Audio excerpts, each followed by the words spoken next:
Earth Clues Part 9, The Magic Show. This is part of a series of clues that can help you get your head around both the design of the flat Earth system we live in and who has been involved in the deception to hide it from you. This flat Earth perspective initially started out as a problem-solving exercise that was going to be built into Clue 7, otherwise known as the Long Haul. But after some research and a little patience, it has evolved into something that warranted its own section, and is a perfect example of good things come to those who wait. So emails and phone calls have been coming in, almost all of them positive. Several people from around the world commented on the southern plane routes. They said that while 95% of the long routes in that hemisphere were connections, which in itself raises red flags, there were a few pesky non-stops that seemed to contradict the overall logic. The question then posed to me was obviously, are they real flights? Could they be put there to throw the Flat Earth group off? If it was a trick, could I figure out what it was and how it was accomplished? I accepted the challenge and started my impression of Morgan Freeman as he went up against the Four Horsemen magician crew. Now, admittedly, I was skeptical to start, because the flights went against the third rule, that being the flat Earth has no shortcuts. Only a globe has shortcuts. As in magic, I had to assume the rule was not being broken, but only hidden, or having the illusion of being broken. But first, I had to see the trick itself. I had to see the planes in question, and see them make the route. Anyone can list a flight, but does it actually go from point A to point B? With the help of several other people, this was then put to the test. While just about everyone with a cell phone knows about GPS and how it can track things, many people don't know that even though it's a system built by the military, there is a very public aspect to it. So while your phone is tracked at all times, so are other things, most notably all air traffic. Now, if you're military, you could view military planes. If you work at a cargo carrier like UPS or FedEx, you can view transport planes. The general public is mostly limited to commercial air traffic. This can be viewed in several places, and the one I chose was planefinder.net. You can use others like FlightAware, Flight Radar 24, Flight Tracker. It makes no difference because they are all tied into the same exact GPS system. All these sites do basically the same thing. Track every commercial plane in the world from start to end in real time. So I spend day after day looking at the Plane Finder global map, which you see here. At any given time, it's tracking between 3,000 to 7,000 flights that are en route anywhere in the world. You'll notice two different colors for planes, red and yellow. Yellow just means there's a 5-minute delay in processing and only applies to the United States. The point here is, in order to prove out these flights that go against flat Earth theory, I need to watch a few as they cross either the South Pacific or Indian Oceans. The web page updates automatically, but just to be sure, I close and reopen the page every 30 minutes or so and wait for an ocean plane. And I wait, and I wait, and I wait some more. Hours pass, days pass, and no red planes to entertain me. And somewhere in this process of me just staring at these empty oceans, waiting for a plane to cross, something occurs to me. Can you guess what it is? Nothing is crossing these oceans. Not non-stops, connections, multiple connections, nothing. But that's not possible, right?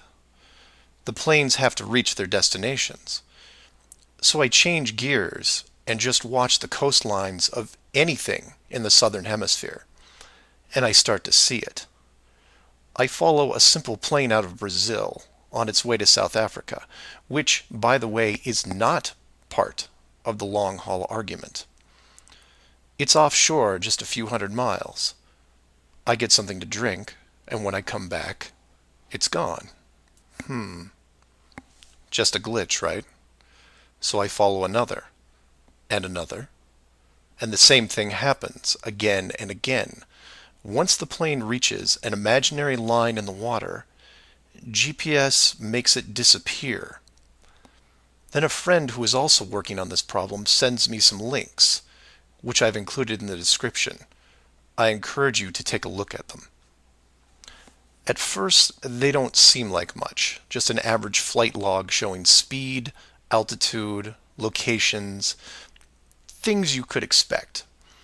Then you scroll down to about 3:30 in the morning, and the location drops away and is replaced by either the word approximate or the word estimated.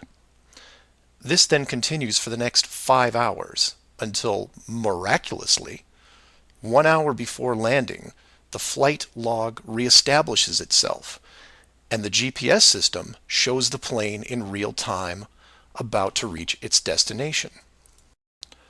So to be clear to those who may not be seeing everything here, the flights are being dropped off GPS, and their flight data is also turned off and stays off until they are almost on top of their arrival point. And you say, well, that's how GPS works. Well, no, because the northern hemisphere has planes flying all over their oceans. And then you say that maybe it's a localized southern hemisphere thing. And I say, then why are all the flights over or near land perfectly tracked? Furthermore, this is a US-based system, with Americans flying on vacation every single day. You're telling me that those people aren't going to be tracked?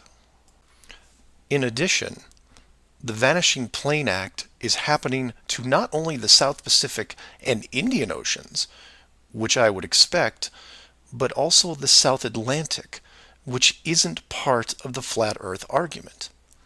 There are a bunch of flights that cross this relatively small ocean between South America and Africa, and every one of the planes is hidden shortly after takeoff. So then you say, what would be the purpose of hiding those shorter routes in the Atlantic? It's because of something I didn't see right away. If you hide one flight, you have to hide them all. Showing the GPS routes in the Atlantic, but leaving out the Pacific and Indian Oceans would raise different questions. So the logic here, despite being very sneaky, is sound. The third rule is that the flat Earth has no shortcuts. If you look at the azimuthal equidistant map again, and look close, you notice that while the South Pacific, South Atlantic, and Indian Oceans make up the lower sections on a globe, they make up the outer ring on a flat model. In that model, there is no shortcut between Australia and South America. If you are creating flight routes, you have only two choices. You take the long way around, clockwise or counterclockwise, and stay on the ocean. Or you cut across the land in the middle. But if you cut across the land, you have to create connections, because on a globe, it wouldn't make sense to fly over the top of the United States to get to South America. Neither of these choices are ideal. So the authority came up with a compromise. Disable GPS and lose the planes for every ocean flight in the southern hemisphere. Then reactivate them once the destination is reached. This is just one of the lengths that they are willing to use to keep you from seeing it. Don't just hide some things, hide everything, so that maybe the topic isn't addressed. And some would come back and say, well, nice going. You've just pointed out a flaw in their system, and sooner or later they will fix the gap. Maybe, but not soon, I think. Remember, this is a rule, not a guideline. They can't change the map, so they have to work within its limitations. If they have a better workaround, I can't wait to see it. So do your own research and ask questions. Oh, by the way, welcome to the flat Earth, and enjoy your flight.